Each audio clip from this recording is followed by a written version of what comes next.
How you going? You'll see in a sec, I've just got on a 10-minute rant and I've totally forgot to do an intro. So this is my third video about eARC Audio Extractor. You'll see, hopefully, there, a link to my other videos.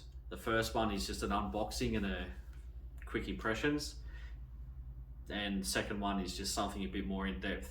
This one is going to be a bit of a bit more feedback, a bit of a Q&A, and why there's a slight issue maybe, and also then after that it's just some more general information. So here it is, and I hope you enjoyed that Swinging Udders little video at the start. I'm very pleased with it. I'm a YouTuber. There you go, back again. I thought I needed to make a third video on this device because there's a few questions in my comments that I think need to be addressed, and also just a bit of general feedback. So the first thing I'll say is that I'm not 100% convinced this device is kind of, if it's, I'm just not sure of the quality of it, because there's a couple of comments here where it looks like that we may have a couple of failures. The one I'm most, that sounds most concerning is by Martin Long, who says, initially, after watching this video on YouTube, I purchased the VAX01202 from Amazon. So that's probably just a rebrand of the device that is in my videos. I have a Samsung soundbar, and after connecting the, I now have, so connecting the device, I now have Dolby Atmos content from Netflix, which I didn't have before. The surround sound on Dolby Atmos films and Netflix is outstanding. Can't thank you enough for the great review. So that's all good, but then Swinging Udders. One day later, the bloody thing isn't working. So that's not good. Hopefully Martin can sort out that issue with Amazon or the seller and get a replacement or a refund or something like that. But that doesn't sound, promising at all. And the other one, just scrolling through. Okay, I'm back, I finally found it. So, Merlin Ambrosius, 1 week ago, says, I have this, and maybe I switched its modes too many times because now I'm just getting stereo from my PC. So I've just asked, was it working before? Sounds like a stupid question, but if it was working just fine and you switch the modes, whatever you're doing, and now it doesn't work again, sounds like a reliability issue. So this is just something that everyone needs to consider if they're looking at buying this device. So far there's been a few people who have come back with positive comments.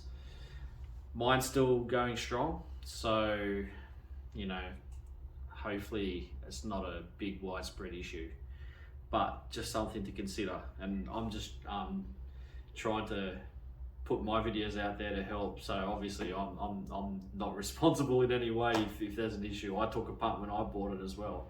I'm just trying to make this video here as well to give you guys that information, that feedback. If you're worried about it, maybe look at something different to this.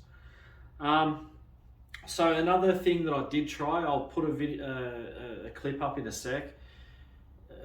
As part of this video, I did try, because people were kind of asking if you could go, if it would basically split your video and your audio.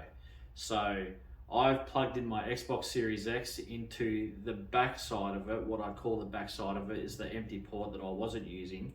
Basically, it's where you're plugging the HDMI straight from the Xbox Series X, and then on the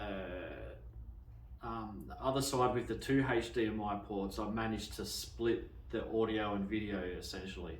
So videos go onto the TV. It is not HDMI 2.1 though, so you're gonna max out at 60 hertz. I'm in Australia. 60 hertz at 4K or 120 hertz at 1080p. It's not going to give you a variable refresh rate or anything like that, so keep that in mind. You know, maybe you don't need that. You know, if you just want that good audio from whatever device you're using, and your TV's not going to help out, you know, this will split the good audio into your AVR or your soundbar or whatever. I've in the video you'll see I confirmed that the Dolby Atmos is working with this device in that configuration. Yeah, so that's good. The other thing I'll just mention here. What other comments have I got here? A couple of positive ones. Okay. So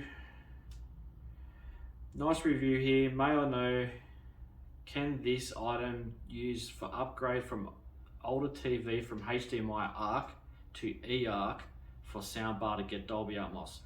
See, I don't think, it's basically what he's asking is if he's got an ARC television, so an older ARC television or eARC, will going into this somehow give it your Dolby Atmos sound, like to an eARC soundbar. It's not going to do that. Like, it will, as far as I understand, ARC will give you Dolby Atmos, but it's going to be compressed Dolby Atmos. So basically you're not using your eARC function on your soundbar whatsoever. That probably needs to be switched off, in fact. But this will extract ARC from your audio, ARC audio from your HDMI, but that's going to be, it's going to max out of what ARC is capable of and not give you some magical eARC capability from just an ARC signal. I hope you understand that. I'm not great at this stuff. I'm just learning myself, so I'm a bit clueless. So so there's Martin Long, Paul Martin Long. Okay, good review. Is this plugged in between the TV and the amp? I want to connect my PS5 directly to the TV and this to the amp. I'm assuming this runs from the TV's eARC HDMI port to any HDMI input in the amp. That's exactly right. That's exactly what I'm doing with my Xbox Series X. I just wanted to read this one out because this guy's got a PS5, and you'll see that it's you know, it's just the same thing. Pretty much any HDMI 2.1 device, you want to go straight to your TV that's capable of that, and the audio from the TV eARC out to this device and the amp.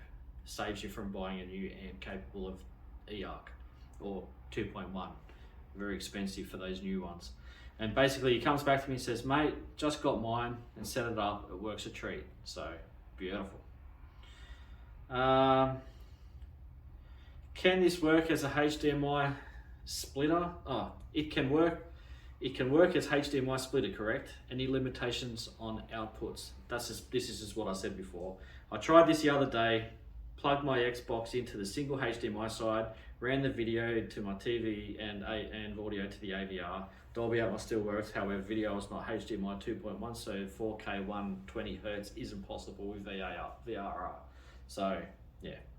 I think that's it for now.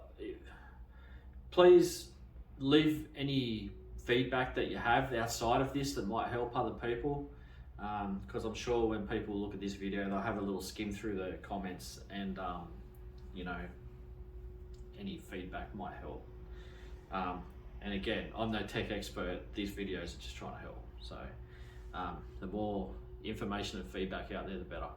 So now I'll just quickly throw to the videos that I made with the 3 HDMI setup, HDMI in the back, splitting the video and the audio, and the other one is just my setup with the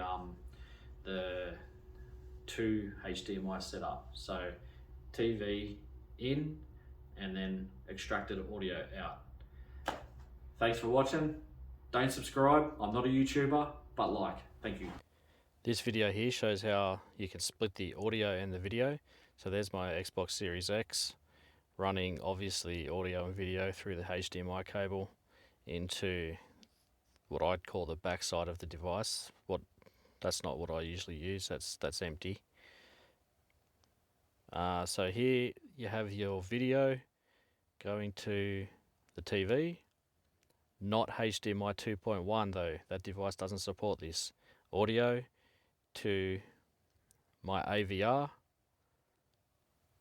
And this is a demo for Dolby Atmos. Basically just to show that it works with this in this mode. There we are, the AVR with the light on. Excuse the dust.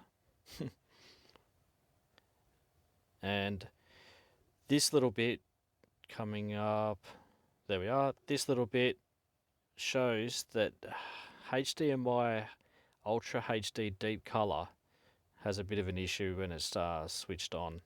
So I'm switching it on here and you'll see that I just lose the image. So that needs to be turned off for it to work in this mode. And this setup is what you want if you have a HDMI 2.1 capable television and you want those video features. The device goes straight to the TV, but audio needs to go via another HDMI cable right here via eARC to the device. There you go, into the eARC port. And it's a bit reversed this little bit, but there's a HDMI cable again going through the cable jungle and into the audio out of the device. That's just sending audio only.